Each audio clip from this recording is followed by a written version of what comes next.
ಚಿತ್ರದುರ್ಗದಲ್ಲಿ ಇಂದು ನಗರದ ವಾಲ್ಮೀಕಿ ಸಮುದಾಯ ಭವನದಲ್ಲಿ ನಡೆದ ಸಂಜೀವಿನಿ ಜೀವರಕ್ಷಕ ಟ್ರಸ್ಟ್ ರವರ ವತಿಯಿಂದ ನಡೆದ ರಸ್ತೆ ಅಪಘಾತ ತಡೆಗೊಂದು ಜಾಗೃತಿ ಅಭಿಯಾನ ಕಾರ್ಯಕ್ರಮವನ್ನು ಹಮ್ಮಿಕೊಳ್ಳಲಾಗಿತ್ತು. ಇದೇ ಸಂದರ್ಭದಲ್ಲಿ 2025ನೇ ಸಾಲಿನ ಸಂಜೀವಿನಿ ಜೀವರಕ್ಷಕ ಪ್ರಶಸ್ತಿ ಪ್ರದಾನವನ್ನು ಕರ್ನಾಟಕ ಸರ್ಕಾರದ ಕಾರ್ಮಿಕ ಸಚಿವರಾದಂಥ ಸನ್ಮಾನ್ಯ ಸಂತೋಷ್ ಲಾಡ್ ರವರಿಗೆ ನೀಡಲಾಯಿತು. ಕಾರ್ಯಕ್ರಮದ ದಿವ್ಯ ಸಾನ್ನಿಧ್ಯವನ್ನು ಶ್ರೀ ಸಿದ್ದೇಶ್ವರ ಸ್ವಾಮೀಜಿ ವಹಿಸಿದ್ರು. ಮುಖ್ಯಮಂತ್ರಿಗಳ ಆಪ್ತ ಸಲಹೆಗಾರರಾದ ಮತ್ತು ಪತ್ರಕರ್ತರಾದ ಅಮೀನ್ ಭಟ್ ರವರು ಈ ಸಂದರ್ಭದಲ್ಲಿ ಹಾಜರಿದ್ದರು.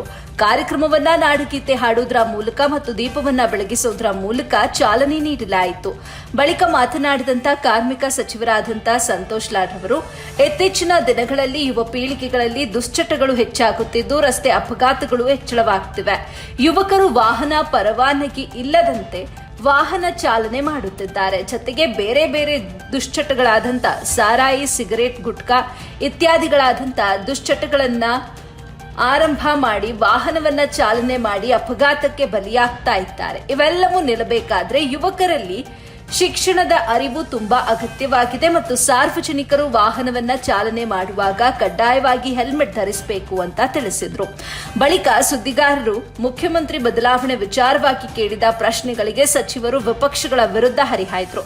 ಕಾರ್ಯಕ್ರಮದಲ್ಲಿ ಅಧ್ಯಕ್ಷರಾದ ರಂಗಸ್ವಾಮಿ ಹಾಗೂ ಪ್ರಧಾನ ಕಾರ್ಯದರ್ಶಿಯವರಾದ ಸೌಮ್ಯ ಮಂಜುನಾಥ್ ಮತ್ತು ನಗರಸಭೆ ಪ್ರಾಧಿಕಾರದ ಅಧ್ಯಕ್ಷರಾದ ತಾಜ್ಪೀರ್ ಟಿಪ್ಪು, ಕಾಸಿಂ ಅಲಿ, ಮಂಜುನಾಥ್, ರಮೇಶ್ ಮುಂತಾದ ಗಣ್ಯರು ಕಾರ್ಯಕ್ರಮದಲ್ಲಿ ಉಪಸ್ಥಿತರಿದ್ದರು. ವರದಿ ಕ್ಯಾಮರಾಮನ್ ರಜಾಕ್ ಜೊತೆ ವಾಸಿಕ್ ಅಹಮದ್, ಎಬಿ ನ್ಯೂಸ್ ಕನ್ನಡ, ಚಿತ್ರದುರ್ಗ.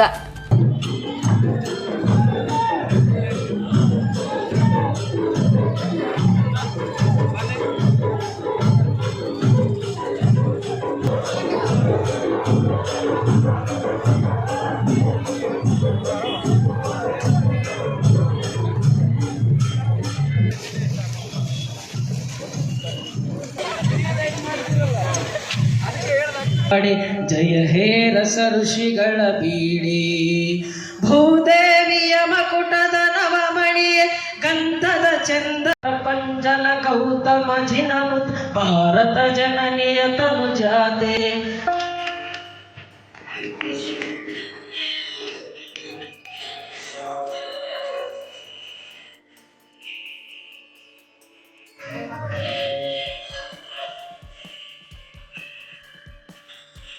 ನಿರಂತರ ಚಪ್ಪಾಳೆಯಲ್ಲಿ ನಿಮ್ಮೆಲ್ಲರೂ ಇಂತಹ ಒಂದು ಅದ್ಭುತದ ಕಾರ್ಯಕ್ರಮ, ವಿಜೃಂಭಣೆಯ ಕಾರ್ಯಕ್ರಮ ಅಲ್ಲದೆ ನಮ್ಮೆಲ್ಲರ ಸುರಕ್ಷತೆಗಾಗಿ ಬೆರೀತಾ ಇರುವಂತಹ ಅಥವಾ ನಿಸ್ವಾರ್ಥವಾಗಿ ಕೆಲಸವನ್ನ ಮಾಡ್ತಾ ರಾಜ್ಯ ಕಾರ್ಮಿಕ ಸಚಿವರಾದ ಸಂತೋಷ್ ಲಾಡ್ ಅವರೇ,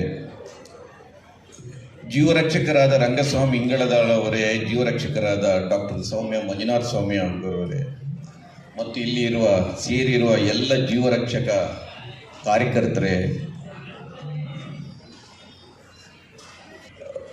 ಪ್ರಶಸ್ತಿ ಪ್ರದಾನ ಸಮಾರಂಭ ಮೊದಲು ಆಗ್ಬೋದು ಅಂತ ತಿಳ್ಕೊಂಡಿದ್ದು ನನ್ನ ಮಾತಾಡಿ ಕೇಳಿದರೆ, ಮೊದಲಿಗೆ ಈ ಸಾಲಿನ ಜೀವರಕ್ಷಕ ಪ್ರಶಸ್ತಿ ಪುರಸ್ಕೃತರಾದ ಸಂತೋಷ್ ಲಾಡ್ ಅವರಿಗೆ ನಿಮ್ಮೆಲ್ಲರ ಪರವಾಗಿ ಹಾರ್ದಿಕವಾದ ಅಭಿನಂದನೆಗಳನ್ನು ಸಲ್ಲಿಸ್ತೀನಿ. ಬಹುಶಃ ಆಯೋಜಕರು ರಂಗಸ್ವಾಮಿ ಅವರಿಗೆ ಹೇಳಿದಾಗೆ ರಾಜ್ಯದಲ್ಲಿ ಯಾರಿಗಾದರೂ ಒಂದು ಜೀವರಕ್ಷಕ ಪ್ರಶಸ್ತಿ ಕೊಡಬೇಕಂತ ಇವತ್ತಿನ ದಿನಮಾನದಲ್ಲಿ ಯಾರಾದರೂ ಯೋಚನೆ ಮಾಡಿದರೆ ಬಹುಶಃ ಸಂತೋಷ್ ಲಾಡ್ ಅವರನ್ನು ಬಿಟ್ಟು ಬೇರೆ ಹೆಸರು ನೆನಪಿಗೆ ಬರಲಿಕ್ಕೆ ಸಾಧ್ಯ ಮಾಡಿದ್ರು. ಈಗ ಧಾರವಾಡದಲ್ಲಿ ಕೆಲಸ ಮಾಡ್ತಾ ಇದ್ದಾರೆ.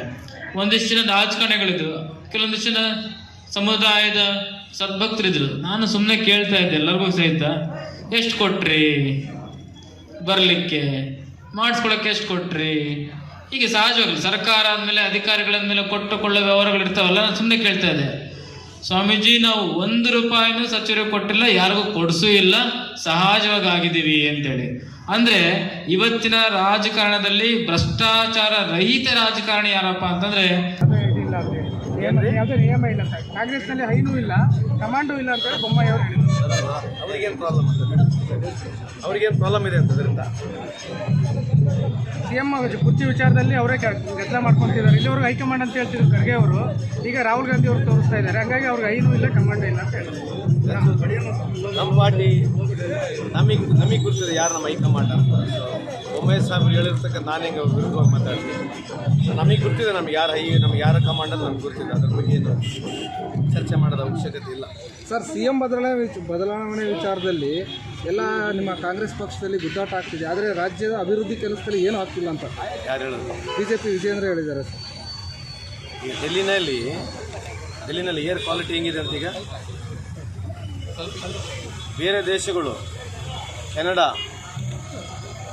ಸಿಂಗಪೂರ್, UK ಆ ದೇಶದಲ್ಲಿ ಅವ್ರ ನಾಗರಿಕರಿಗೆ ಡೆಲ್ಲಿಗೆ ಹೋಗಬೇಡಿ, ಭಾರತಕ್ಕೆ ಹೋಗಬೇಡಿ ಅಂತೇಳಿ ಅವರು ಒಂದು ನೋಟಿಸ್ ಅಲರ್ಟ್ ಜಾರಿ ಮಾಡಿದ್ದಾರೆ. ಇದ್ರ ಬಗ್ಗೆ BJP ಏನು ಮಾತನಾಡ್ತಾರಂತೆ, ಪ್ರಧಾನಮಂತ್ರಿ ಇದ್ರ ಬಗ್ಗೆ ಯಾಕೆ ಮಾತನಾಡ್ತಿಲ್ಲ? ಇಂಥ ಇಶ್ಯೂಗಳು ಬಿಟ್ಟುಕೊಂಡು ಪ್ರಧಾನಮಂತ್ರಿ ಪಾರ್ಲಿಮೆಂಟ್ನ ಒಂದೇ ಮಾತ್ರ ಬಗ್ಗೆ 10 ತಾಸು ಮಾತಾಡಿದ್ರಲ್ಲ, ಇದು ಏನಿದ್ರಿ? ಇದು ಎಷ್ಟು ಬುದ್ಧಿವಂತಿಕೆ ಇರ್ಬೋದು ಅಂತ ಅರ್ಥ ಮಾಡ್ಕೊಳ್ಳಿ. ಮಹಾತ್ಮ ಗಾಂಧಿ ಅವರ ಹೆಸರು ಬದಲಾವಣೆ ಆಗಿದೆ ರೇಗ ವಿಚಾರದಲ್ಲಿ. ಈ ಬಗ್ಗೆ ಅದೇ ರೀ ದೊಡ್ಡ ಮಟ್ಟದ ಹೋರಾಟ ಮಾಡ್ತಾ ಇದ್ದಾರೆ.